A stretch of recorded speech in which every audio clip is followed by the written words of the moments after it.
ఎన్నికల్లో గెలిచినప్పటి నుంచి అమెరికా అధ్యక్షుడు డొనాల్డ్ ట్రంప్ యమ ఊపు మీదున్నారు.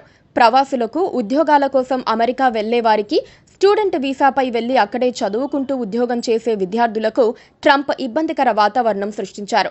అక్రమంగా దేశంలో ఉంటున్న వాళ్ళెవరైనా సరే పంపించేస్తామని, చదువుకునేందుకు వచ్చి ఉద్యోగాలు చేసుకోవటానికి వీల్లేదని ట్రంప్ తేల్చి చెప్పారు. ఈ దిశగా అనేక దేశాల వారిని అమెరికా ప్రభుత్వం వెనక్కి పంపగా త్వరలోనే భారతీయుల వంతు వస్తుందన్న భయాందోళనలు నెలకొన్నాయి. ప్రతి ఏడాది 10 నుంచి 15 లక్షల మంది భారతీయ విద్యార్థులు ఎంఎస్ చేసేందుకు అమెరికా వెళ్తారు. 5 సంవత్సరాల స్టూడెంట్ వీసాపై వెళ్లే వాళ్ళు తల్లిదండ్రులకు ఎక్కువ భారం కాకూడదని అక్కడ చిన్న చిన్న పనులు చేసుకుంటూ కాస్త డబ్బు అడ్జస్ట్ చేసుకుంటారు.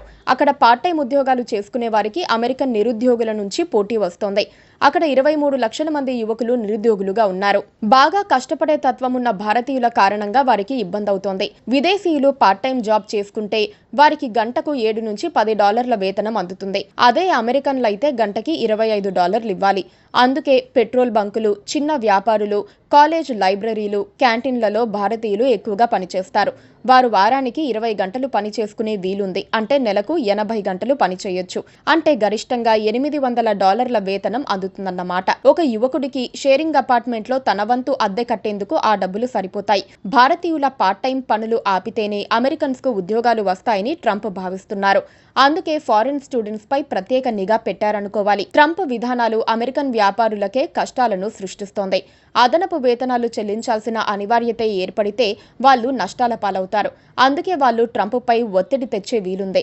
ట్రంప్ ప్రమాణ స్వీకారం చేసి ఇంకా 10 రోజులే గడిచింది. ట్రంప్ 2-3 నెలల తర్వాత తన కఠిన నిబంధనలను సడలిస్తారని అక్కడి భారతీయులు, విదేశీయులు భావిస్తున్నారు. ఇప్పటికే జన్మతః పౌరసత్వం రద్దు నిర్ణయంపై కోర్టులు స్టే ఇచ్చాయి. అలాగే ఉద్యోగాల నిర్ణయంపై కూడా ఏదో అడ్డుపుల్ల పడుతుందని ట్రంప్ సంగతి తెలిసిన వాళ్ళు అంచనా వేస్తున్నారు. ప్రస్తుతానికి భారతీయ విద్యార్థులు చదువు ముగిసి ఉద్యోగాన్వేషణలో ఉన్నవారు పార్ట్ టైం జాబ్స్ విషయంలో ఆచితూచి అడుగులు వేస్తున్నారు. ఇంటి దగ్గర నుంచి కొంత అదనపు సొమ్ము తెప్పించుకొని పార్ట్ టైం జాబ్స్ ఆపేసి రూమ్లో కూర్చొని బుద్ధిగా చదువుకుంటున్నారు.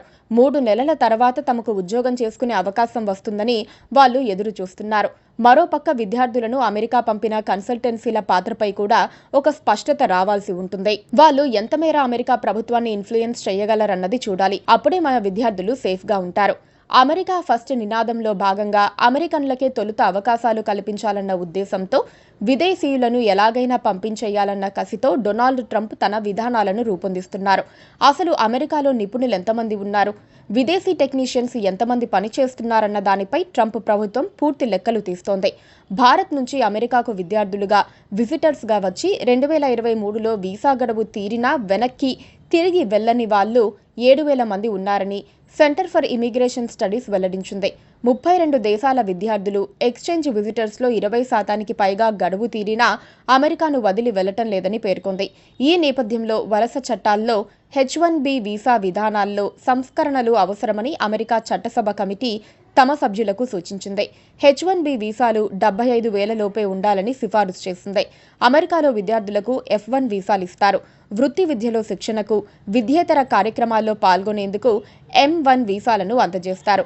ఇలాంటి వీసాలపై మాత్రం కఠిన వైఖరి పాటించడం ఖాయమని తేలిపోయింది.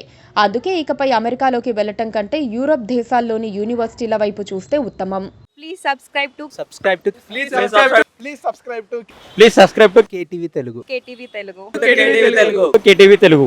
KTV Telugu channel.